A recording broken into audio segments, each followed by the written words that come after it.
Ito si Mirana o sa mas kilalang Viper ML. Tatagal ka ba sa akin sa Tara 1v1 Gusion. Siyempre game tayo dyan at ginamit ko nga dito yung skin ni Gusion na magagat na rosas. Sa mga hindi nakakalam dyan, ako si Captain Nels, isang top global Gusion na may superpower. Balik na nga tayo sa kwento. Captain Nels laban kay Mirana. Ano, bagay ba? Sheesh! Oops, wag kayo. Si Mirana ay top global sa mundong ako mismo ang gumawa.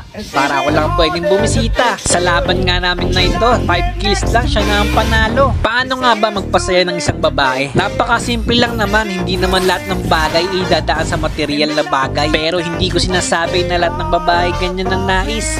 At dahil nga doon, bumalik na tayo sa laban. Captain Nels laban kay Mirana, all 3 na ang laban. At sa laban nga na ito, aking ipapakita sa inyo na hindi sa lahat ng pagkakataon ay kailangan mong manalo para maging masaya. Minsan nga kailangan mo ding matalo para parehas na lang yung maging masaya. O diba, kahit nagpatalo ka, naging masaya ka naman para sa kanya. Yun nga lang, naging masaya siya sa piling ng iba.